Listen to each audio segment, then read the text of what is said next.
Welcome to my channel Hemraj sir new tips. और ऐसे ही video देखने के लिए हमारे चैनल को सब्सक्राइब कीजिए, लाइक कीजिए और अधिक से अधिक शेयर कीजिए। और इससे पहले के सभी सवाल एवं सभी प्रश्नावलियां आप हमारे चैनल की प्लेलिस्ट में जाकर देख सकते हो। नमस्कार दोस्तों, आज हम पढ़ेंगे क्लास 9th का प्रश्नावली 5.1। प्रश्न 1, निम्नलिखित कथनों में से कौन से कथन सत्य है और कौन से कथन असत्य है? अपने उत्तर के लिए कारण दीजिए। हमें ये बताना है और कारण भी साथ में बताना है। तो पहले का पहला है, एक बिंदु से होकर केवल एक ही रेखा खींची जा सकती है। तो ये होगा असत्य, क्योंकि अब इसका कारण बताएंगे हम आपको।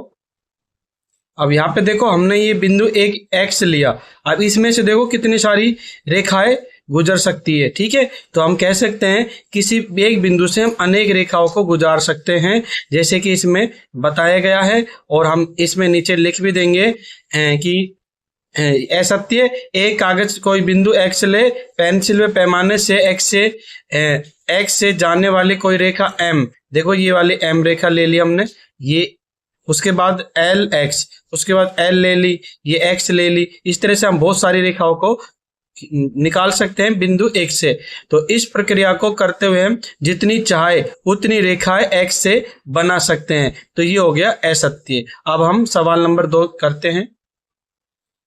दूसरा, दो भिन्न बिंदुओं से होकर जाने वाली असंख्य रेखाएं हैं। तो ये भी क्या हो जाएगा हमारा, दो भिन्न बिंदुओं से होकर जाने वाली असंख्य रेखा है, ये भी असत्य हो जाएगा, क्योंकि दो बिंदुओं से केवल एक रेखा ही गुजर सकती है। तो इसको हम कारण सहित बताएंगे। अब देखो हमारे पास इसमें दो बिंदु है एक्स और वाई, ये दो बिंदु हो गए। अब इन दोनों बिंदुओं से गुजरने वाली केवल एक ही रेखा खींची जा सकती है। आप देख रहे हो चित्र में एक बिंदु x है और एक बिंदु y है, इससे केवल एक ही रेखा खींची जा सकती है जो कि दोनों बिंदुओं से गुजरती हो। तो हम यहाँ लिख देंगे, अतः स्पष्ट है कि दो बिंदुओं से केवल एक रेखा खींची जा सकती है। ये हो गया हमारा आंसर। अब तीसरा है, एक शांत रेखा दोनों ओर अनिश्चित रूप से बढ़ाई जा सकती है। ये हमारा सत्य होगा, क्योंकि एक शांत रेखा को दोनों तरफ से हम बढ़ा सकते हैं। अब देखो पुस्तक में दी हुई है ये वाली रेखा ए बी, ये हमारी कैसी शांत रेखा है, इसको हम इधर भी बढ़ा सकते हैं और इसको हम इधर भी बढ़ा सकते हैं। तो ये हो जाएगा हमारा सत्य। यदि दो वृत्त, चौथा है हमारे पास, यदि दो वृत्त बराबर है तो उनकी त्रिज्याएं बराबर होती है। तो हमें चौथा भी ये होगा हमारा सत्य, क्योंकि यदि दो वृत्त बराबर है तो उनकी त्रिज्याएं भी कैसी होगी, बराबर होती है। अभी इसमें हम कारण बताएंगे। कारण लिख देंगे, बराबर क्षेत्रफल वाले वृत्त संपाती होते हैं, अतः उनके केंद्र से परिधि तक की दूरी बराबर होती है, अर्थात उनकी त्रिज्याएं बराबर होती है। ये हम इसमें कारण लिख देंगे। अब है पहले का पांचवा, आकृति 5.9, यानी आकृति 5.9 इस पन्ने के पीछे है। यदि ए बी बराबर पी क्यू और पी क्यू बराबर एक्स वाई है तो ए बी बराबर एक्स वाई होगा। तो ये भी क्या हो जाएगा, हमारा सत्य हो जाएगा। अब आकृति 5.9 ये है, देखो इसमें प्रश्न में दिया हुआ है ए बी बराबर है पी क्यू के, ठीक है, और पी क्यू बराबर है एक्स वाई के, यानी कि इसके बराबर ये है और इसके बराबर ये है। तो प्रश्न में ये पूछा गया ए बी और एक्स वाई क्या बराबर होगी, तो ये हो जाएगा सत्य। जब ये दोनों बराबर है तो ये दोनों बराबर है, तो ये और ये भी क्या होंगे, बराबर होंगे। तो उत्तर हो जाएगा सत्य, ए बी बराबर एक्स वाई के सत्य। और कारण बताएंगे इसमें, कारण हम लिख देंगे, ऐसी दो भिन्न वस्तुएं किसी अन्य वस्तु के पूर्णतः बराबर हो तो वे आपस में भी बराबर होती है। अतः दी गई आकृति में ए बी बराबर पी क्यू और पी क्यू बराबर एक्स वाई, तो ए बी बराबर एक्स वाई होगा, अतः दिया हुआ कथन सत्य है। ये हम कारण लिख देंगे। अब हमारे पास प्रश्न 2 है, निम्नलिखित पदों में से प्रत्येक की परिभाषा दीजिए। क्या इनके लिए कुछ ऐसे पद है जिन्हें परिभाषित करने की आवश्यकता है, वे क्या है और आप उन्हें कैसे परिभाषित कर पाएंगे? तो हमें इनकी परिभाषा लिखनी है और चित्र भी बनाएंगे इनके। अब देखो दूसरे का पहला सवाल अब हम विस्तार से हल करते हैं और इन सभी को हम परिभाषित करते हैं क्रम से। तो पहले को पहले समांतर रेखा, इसको हम परिभाषित करेंगे और इसकी चित्र भी बना के आपको समझाते हैं विस्तार से। सबसे पहले समांतर रेखा की परिभाषा बताएंगे आपको। देखो ये दोनों रेखा कैसी समांतर है। अब देखो इनकी परिभाषा है, एक ही तल में स्थित इस प्रकार की दो सरल रेखाएं जो आपस में एक दूसरे को नहीं काटती है। देखो ये एक ही तल में दो रेखाएं, इनकी जो आपस के बीच की दूरी कैसी है, बराबर है और एक दूसरे को कहीं तक भी ये नहीं काटेगी। जैसे कि रेल की पटरियां इसके उदाहरण हो सकते हैं, क्योंकि वो एक दूसरे को कभी काटती नहीं है, तो नहीं काटती है, समांतर रेखाएं कहलाती है। उनको क्या कहते हैं, समांतर रेखाएं। ठीक है, जो एक दूसरे को काटती नहीं है या जिनके बीच की दूरी समान हो, वो कहलाती समांतर रेखाएं। आगे परिभाषा, समांतर रेखाएं आपस में बराबर दूरी पर रहती है। देखो ये और ये आपस में कैसी बराबर दूरी पर है, अर्थात दो समांतर रेखाओं के प्रत्येक बिंदु पर लंबवत दूरी सदैव बराबर रहती है। सामान्यतः रेखाओं के लिए संकेत ये होता है, ये वाला संकेत समांतर रेखाओं का है, का प्रयोग किया जाता है जिसका तात्पर्य समांतर है। यानी ये जो चिन्ह है वो किसका है, समांतर रेखाओं के लिए है। ठीक है, तो अब आगे हम, अब हमारे पास लंब रेखा है। ये लंब रेखा है दोनों, और एक ही तल में स्थित दो सरल रेखाएं जो एक दूसरे के साथ समकोण बनाती है। ये देखो एक ही तल में दो सरल रेखा है और एक दूसरे के साथ क्या बना रही है, समकोण। ये भी 90 डिग्री कोण है, इधर भी और इधर भी और इधर भी, यानी एक दूसरे के साथ ये 90 डिग्री का कोण बनाती है, यानी समकोण बनाती है। लंब रेखाएं कहलाती है। ऐसी रेखाओं क्या कहते हैं, लंब रेखाएं। और इनका जो चिन्ह होता है, देखो ए बी लंब सी डी, यानी कि ये जो चिन्ह दे रखा है आपको, ये उल्टी टी, जिसको अपन उल्टी टी भी कह सकते हैं, ये लंब का चिन्ह होता है। ठीक है, गणित के अंदर इसको लंब का चिन्ह माना जाता है, उल्टी टी को। तो ये हवाला इसकी लंब की रेखाओं की परिभाषा है। अब हम बात करते हैं रेखाखंड। रेखाखंड क्या होता है, देखो सरल रेखा का एक निश्चित भाग जो दो निश्चित बिंदुओं के मध्य स्थित होता है, रेखाखंड कहलाता है। चित्र ए बी या बी ए रेखाखंड है। देखो ये वाला जो हमारा क्या है, रेखाखंड है, क्योंकि इनकी जो ए और बी ये क्या है, इसके बिंदु है, चाहे इसको बी ए बी बोल सकते हैं और ए बी भी कह सकते हैं। और ए बी रेखाखंड में प्रारंभिक बिंदु ए और अंतिम बिंदु क्या है, बी है। ये तो प्रारंभिक बिंदु है और ये अंतिम बिंदु है। यानी सरल रेखा का एक निश्चित भाग जो दो निश्चित बिंदुओं के मध्य स्थित है, यानी इन दोनों बिंदुओं के मध्य जो रेखा है वो कहलाती है रेखाखंड। ठीक है, अब उसके बाद अगला चौथा, वृत्त की त्रिज्या। देखो ये क्या है, वृत्त की ये पूरा क्या है, परिधि है, यानी वृत्त है ये पूरा, और ये क्या है, चारों तरफ परिधि है, और ये क्या होती है, इसकी त्रिज्या होती है। यानी केंद्र से परिधि तक की जो दूरी होती है वो कहलाती है त्रिज्या, और परिधि से केंद्र के बीच में से गुजरने वाली पूरी इधर और इधर ये कहलाती है व्यास। इन त्रिज्या का दुगुना होता है व्यास, और केंद्र से और यहाँ तक की दूरी होती है त्रिज्या, यानी व्यास का आधा त्रिज्या। तो अब हम त्रिज्या की परिभाषा देखेंगे। वृत्त के केंद्र से, वृत्त का केंद्र देखो ये, वृत्त की परिधि, परिधि यानी चारों तरफ, ये वाला आवरण होता है परिधि, पर स्थित किसी बिंदु के बीच की दूरी, यानी यहाँ से और यहाँ तक के बीच की दूरी क्या कहलाएगी, त्रिज्या। वृत्त की त्रिज्या कहते हैं। चित्र में ओ ए वृत्त की त्रिज्या है, ओ ए यानी यहाँ से यहाँ तक दूरी क्या कहलाती है, त्रिज्या। ये है वृत्त की त्रिज्या की परिभाषा। अब है वर्ग। वर्ग की देखो चार भुजा कैसी होती है, बराबर होती है, और सभी कोण कैसे होते हैं, समकोण। इन सभी कोण 90 डिग्री के होते हैं वर्ग के अंदर। तो इसकी परिभाषा है, वह चतुर्भुज जिसकी चारों भुजाएं कैसी होती है, बराबर, तथा प्रत्येक कोण समकोण हो, वर्ग कहलाता है। चारों भुजा कैसी होनी चाहिए, बराबर, और प्रत्येक कोण कैसा होना चाहिए, समकोण, तो वो कहलाता है वर्ग। और चित्र ए बी सी डी वर्ग है। चित्र का नाम है ए बी सी डी, ये क्या है, वर्ग है। इसमें देखो कोण ए, कोण बराबर बी, कोण बराबर सी, कोण बराबर डी, कैसे हैं, सारे 90-90 डिग्री के कोण है। तो हम कह सकते हैं भुजा भी कैसी इनके बराबर, यानी ए बी ये वाली भुजा किसके बराबर है, बी सी के, यानी इसके बराबर है, और बी सी बराबर है सी डी के, इसके बराबर है, और सी डी बराबर डी ए के, ये इसके बराबर है। यानी ये भुजा इसके बराबर, ये भुजा इसके बराबर, ये भुजा इसके बराबर। ये कैसी है, सारी भुजा आपस में एक दूसरे से बराबर होगी और सारे कोण 90 डिग्री के होंगे, वो आकृति कहलाती है वर्ग। तो ये हो गया हमारे वर्ग की परिभाषा। अब प्रश्न 3 है, नीचे दी हुई दो अभिधारणाओं पर विचार कीजिए। तो हमारे पास तीसरे का पहला है, दो भिन्न बिंदु ए और बी दिए रहने पर एक तीसरा बिंदु सी ऐसा विद्यमान है जो ए और बी के बीच स्थित होता है। तो ये तो सही है, हमें एक रेखा खींच लेंगे और उसका नाम रख देंगे ए और बी, उनके बीच में बिंदु लगा देंगे सी, ये तो हो जाएगा। ठीक है, दूसरा है, यह कम से कम ऐसे तीन बिंदु विद्यमान है कि वे एक रेखा पर स्थित नहीं है।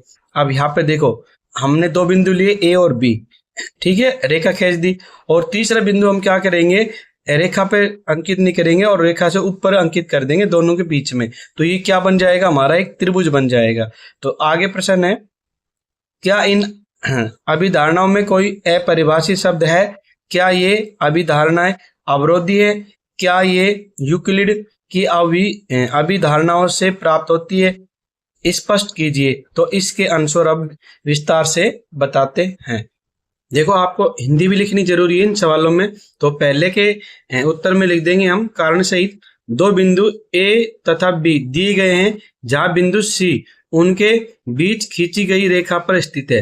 तो इसके हमें चित्र स्केल की सहायता से बना देंगे एक सीधी रेखा, और ए और बी बिंदु लगा देंगे और बीच में, दोनों के बीच में बिंदु सी बना देंगे। ठीक है, इस तरह से हिंदी भी लिख देना। अब हमारा सेकंड है, बिंदु ए तथा बी दिए गए हैं, हम एक बिंदु सी ले सकते हैं जो ए तथा बी से होकर गुजरती हुई रेखा पर स्थित नहीं है। इस स्थिति में यदि बिंदुओं ए तथा बी को सी से मिलाया जाता है तो एक त्रिभुज की रचना होती है। तो हम एक त्रिभुज की रचना करेंगे। ठीक है, पहले सीधी रेखा खींचेंगे और उसके बाद में हम ए और बी के बीच में ऊपर बिंदु लगाएंगे सी, और उन रेखाओं को आपस में मिला देंगे तो त्रिभुज का निर्माण हो जाएगा। अब अगला है, इसमें यह अभिग्रहित यूक्लिड के अभिग्रहितों पर आधारित नहीं है, हालांकि ये अभिग्रहितों का अनुसरण करते हैं क्योंकि दो दिए हुए विभिन्न बिंदुओं से केवल एक ही रेखा गुजर सकती है। इसलिए ये क्या है हमारे पास, क्योंकि इन दो बिंदुओं से केवल एक ही रेखा गुजर रही है तो इसलिए अभिग्रहितों का अनुसरण करते हैं। ठीक है, तो ये हो गया हमारा आंसर सवाल नंबर तीसरे का। प्रश्न 4, यदि दो बिंदुओं ए और बी के बीच एक बिंदु सी ऐसा स्थित है कि AC बराबर BC है तो सिद्ध कीजिए कि AC बराबर 1/2 AB है। एक आकृति खींचकर इसे स्पष्ट कीजिए। अब इस प्रश्न को हम समझकर विस्तार से हल करते हैं। अब चौथे प्रश्न को हल कर रहे हैं। तो ये हमारे पास देखो दिया हुआ है, इसको अब विस्तार से समझना, परीक्षा की दृष्टि से मोस्ट सवाल है और आपको ठीक से समझ में आना चाहिए ये सवाल। तो ध्यान से देखना। देखो, AC बराबर BC, ठीक है, यानी AC बराबर है BC के, और हमारे पास जो C बिंदु इस तरह से दिया हुआ है जो A और B के मध्य में है। ठीक है, तो इस रेखा के माध्यम से समझो आप, ये हमारे पास पूरी रेखा है, इसका नाम है AB, और C इसका मध्य बिंदु है दोनों के बीच का। तो AC, देखो AC कौन सा भाग होता है, ये वाला, यानी AC, और बराबर है BC के, यानी AC और BC कैसे हैं आपस में बराबर, यानी ये वाला भाग AC और BC कैसा है, दोनों बराबर है आपस में एक दूसरे से। अब हमें सिद्ध क्या करना है, देखो सिद्ध कीजिए कि AC बराबर 1/2 AB है। अब हमें सिद्ध ये करना है, देखो समझो सिद्ध क्या करना है, AC कौन सा है, ये वाला, ठीक है, हमें ये वाला भाग बराबर 1/2 AB, यानी AB का आधा है। AC जो है वो हमारा AB यानी पूरी रेखा का आधा है ये वाला। ठीक है, ये हमें सिद्ध करना है, और वैसे भी आपको पता होना चाहिए ये AC इसका आधा ही तो है, यानी AB जो पूरी रेखा है उसका आधा भाग है ना AC, ये हमें सिद्ध करना है। तो अब हम इसको विस्तार से सिद्ध करते हैं, और यहाँ पे पहले लिखते हैं दोनों ओर AC जोड़ने पर। तो यहाँ पे लिख देते हैं पहले, इस तरह से आप भी लिख लेना, दोनों ओर AC जोड़ने पर। ये जो हमारा समीकरण है इसमें हम इधर भी AC जोड़ देंगे और इधर भी, यानी दोनों तरफ AC को जोड़ेंगे। तो देखो पहले लिखते हैं समीकरण AC, तो हम इधर भी AC जोड़ देते हैं, तो प्लस AC बराबर, और इधर है हमारे पास BC, तो BC में भी क्या जोड़ देंगे, AC, यानी दोनों तरफ जोड़ रहे हैं, तो BC प्लस में AC, दोनों तरफ AC जोड़ दिया हमने। अब देखो समझो इसको, AC और ये भी AC, कितने AC हो गए? 2 AC हो गए ये तो, ठीक है। 2 AC बराबर, अब देखो यहाँ पे आपको समझना है BC प्लस AC, यानी कि BC ये वाला भाग और प्लस AC यानी ये वाला भाग, इन दोनों भागों को जोड़ा जाए, यानी कि BC को और AC को, इन दोनों भागों को जोड़ा जाए तो कौन सी रेखा बनेगी? AB, ठीक है, समझ में आ गया। दोबारा देखो, देखो इस वाले भाग का नाम क्या है? BC, और इस वाले भाग का नाम क्या है? AC। तो इस भाग को और इस भाग को दोनों को जोड़ा जाए तो पूरी रेखा बन जाएगी ये, और पूरी रेखा का क्या नाम है? AB, यानी BC और AC को जोड़ा जाएगा, क्या बन जाएगा हमारे पास? AB, ठीक है, समझ में आ गया। यानी पूरी रेखा बन जाएगी, इन दोनों टुकड़ों को जोड़ेंगे तो AB बन जाएगी। और इधर देखो AC को रख लेते हैं, 2 को इधर भेजेंगे तो AC बराबर, अब 2 इधर जाएगा तो आपको पता है यहाँ पे गुणा में इधर आके बटा में हो जाएगा, यानी भाग में हो जाएगा, तो यहाँ हो जाएगा 1/2 AB। देखो AC बराबर 1/2 AB, AC बराबर 1/2 AB, ये हमें क्या करना था? सिद्ध करना था, जो कि हमने यहाँ पे सिद्ध कर दिया है। इस तरह से ये हो गया हमारा आंसर सवाल नंबर 4 का। अगर आपको सवाल समझ में नहीं आया तो इसको बार बार देखो, क्योंकि परीक्षा की दृष्टि से मोस्ट सवाल है और इसमें एक ही सवाल बन रहा है मोस्ट। इसको आप बार बार करोगे, समझोगे तो निश्चित रूप से आपको समझ में आ जाएगा, और ये वेरी मोस्ट सवाल है इस प्रश्नावली का। तो हल 4, प्रश्न 4 का ये हो गया हमारा आंसर। अब है प्रश्न 5।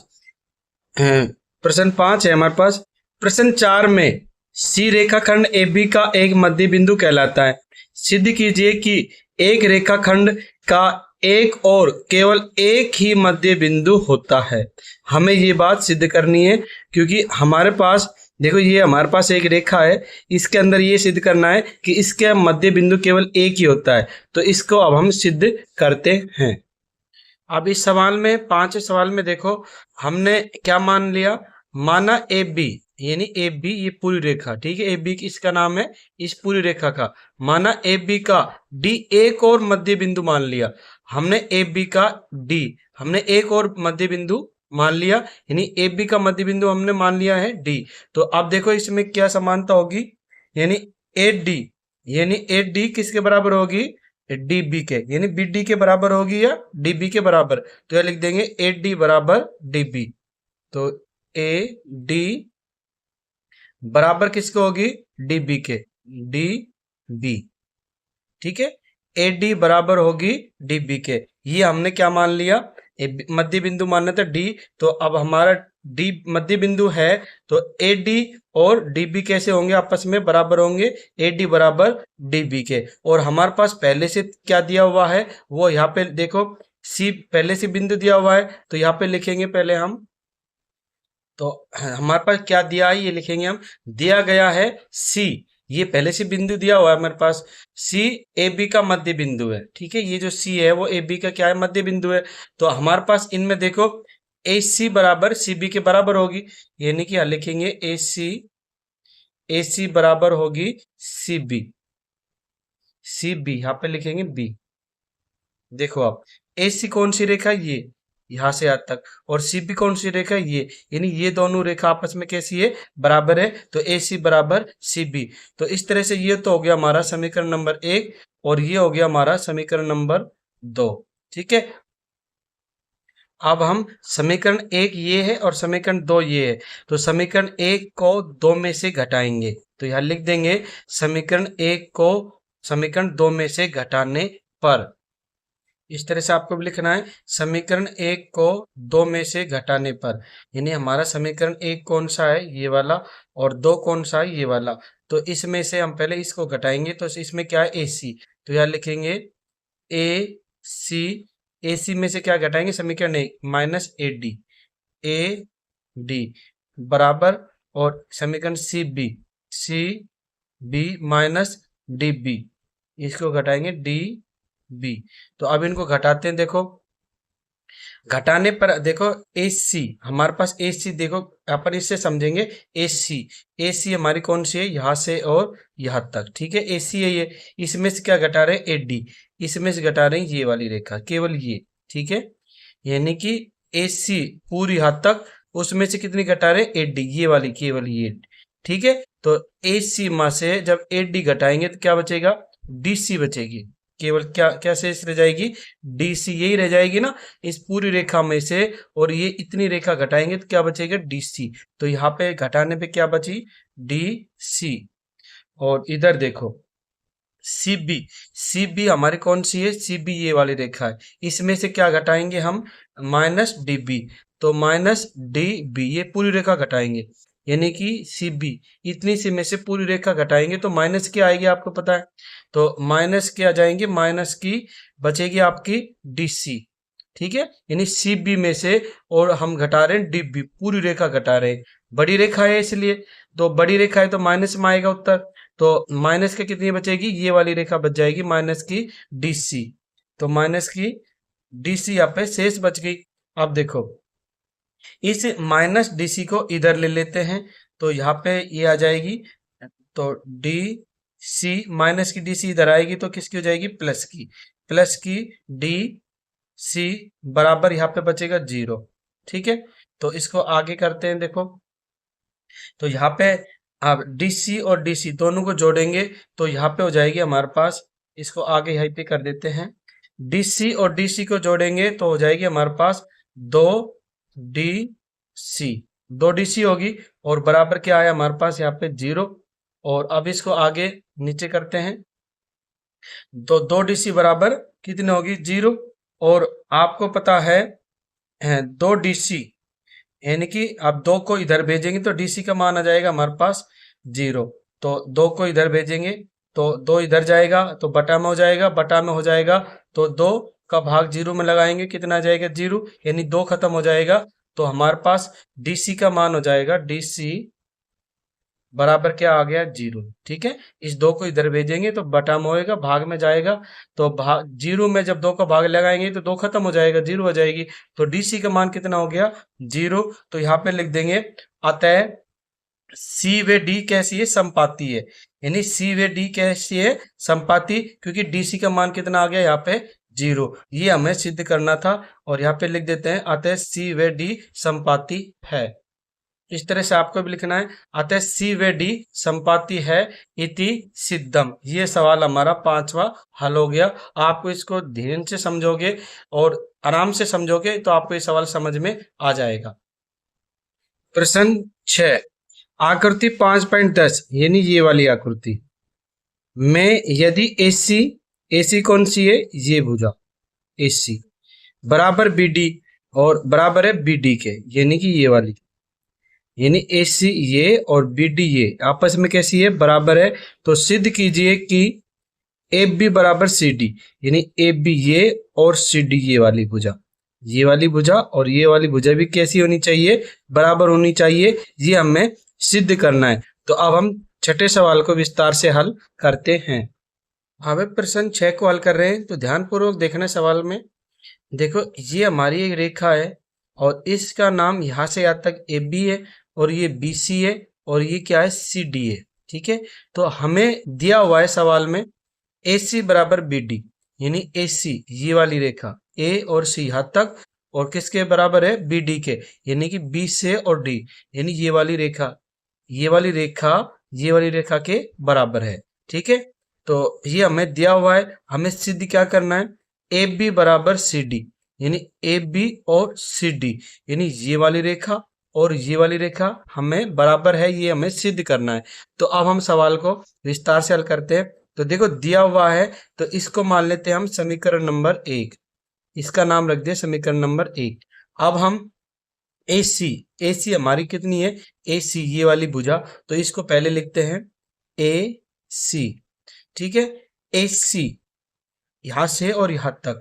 अब AC में कौन कौन से आ रहे हैं, देखो AB और BC, इनको जोड़ेंगे तो हमारी क्या बन रही है, AC। तो यहां लिख देंगे AB और प्लस में BC, कहने का मतलब AC का मतलब ये जो पूरी रेखा है वो AB और BC को जोड़ने पर ही बन रही है, ठीक है। तो ये हो गया हमारा समीकरण नंबर 2, ठीक है। अब हम निकालेंगे BD और BD भी इसी तरह निकालेंगे, BD बराबर यानी बी डी ये वाली रेखा यहां से लेकर के यहां तक, और ये यहां से लेकर के यहां तक कैसे बन रही है, बी सी और सी डी को जोड़ेंगे तो हमारी क्या बन जाएगी, बी डी। यानी बी डी बराबर हो जाएगा B C plus C D. तो यह लिख देंगे बी सी प्लस में C D, B C plus में सी डी, तो हमारी बन जाएगी बी डी। ये हो गया हमारा समीकरण नंबर 3। अब हम क्या करेंगे इसमें, अब देखो हमारे पास समीकरण 2 और 3 में जो ए सी और बी डी का मान है वो हम समीकरण 1 में अब हम प्रतिस्थापित करते हैं यानी रखते हैं। तो यहाँ पे हिंदी में भी लिख देंगे, इस तरह से आपको भी लिखना है। ए सी और बी डी का मान, देखो ए सी कौन सा है हमारा, है ये वाला ए सी का मान है और बी डी का ये मान है। तो ए सी और बी डी का मान समीकरण 2 व 3 से समीकरण 1 में रखने पर, समीकरण हमारा 1 ये है, तो समीकरण 1 हमारा ए सी, और ए सी का मान कितना है हमारे पास, ए सी का मान है A B plus B C. तो यह लिखेंगे A B plus B C, उसके बाद है बराबर, उसके बाद है बी डी, बी डी का मान है हमारे पास B C plus C D. तो यह लिखेंगे बी सी प्लस में सी डी। अब हमने इनका मान रख दिया, तो अब हम क्या करेंगे, इसमें बी सी को दोनों तरफ घटाएंगे। इस तरह से लिखना भी है आपको, दोनों पक्षों में बी सी घटाने पर, तो इधर भी बी सी घटाएंगे और इधर भी बी सी घटाएंगे। तो पहले इसको लिखेंगे A B plus B C, और इसमें से कितने घटाएंगे, बी सी को घटा देंगे तो माइनस बी सी, और इधर भी ऐसे घटाएंगे। पहले इसको लिखेंगे बी सी प्लस में सी डी और माइनस बी सी। तो अभी दोनों तरफ घटाएंगे बी सी, तो देखो यहाँ पर हमारे पास बी सी किसके हैं, ये माइनस के, और बी सी ये प्लस के, तो आपस में कट गए। इधर भी माइनस के बी सी है और इधर प्लस के बी सी, तो दोनों बी सी आपस में कट गए। तो इनको काट भी देते हैं, बी सी से बी सी हमारा कट गया, इधर ये बी सी से हमारा बी सी कट गया, तो क्या बचेगा, ए बी बराबर सी डी, ये हमारा बचा। ए बी बराबर सी डी ये हमारा बच गया, और ये आपस में ए बी बराबर है सी डी के, और ये हमें क्या करना था, सिद्ध करना था ए बी बराबर सी डी के। इति सिद्धम, ये सवाल हमारा इस तरह से सिद्ध हुआ, इति सिद्धम। और ये छठे सवाल के हो गए आंसर, ए बी बराबर सी डी इति सिद्धम। प्रश्न 7वां है, यूक्लिड की अभिग्रहितों की सूची में दिया हुआ अभिग्रहित 5 एक सर्वव्यापी सत्य क्यों माना जाता है। ध्यान दीजिए कि यह प्रश्न 5वीं अभिधारणा से संबंधित नहीं है। तो अब हम 7वें सवाल का आंसर बताना है, केवल इसमें आंसर बताना है, ठीक है। तो 7वें का आंसर आप बताते हैं विस्तार से आपको। इस तरह से आपको इसका उत्तर लिखना है, यह सार्वभौमिक सत्य है। सार्वभौमिक का मतलब ये सत्य बात है बिल्कुल, कि कोई भी संपूर्ण वस्तु अपने किसी भी भाग अंश से बड़ी होती है, अतः यह पूर्ण अपने भाग से बड़ा होता है, यह सदैव सत्य है। ये हम इसके आंसर में 7वें के आंसर में इस तरह से हमें लिखना है, आप भी इस तरह से लिख देना, ये 7वें का आंसर। धन्यवाद वीडियो देखने के लिए, और ऐसे ही वीडियो देखने के लिए हमारे channel Hemraj sir new tips को सब्सक्राइब करें, लाइक करें एवं अधिक से अधिक शेयर करें। जय हिंद।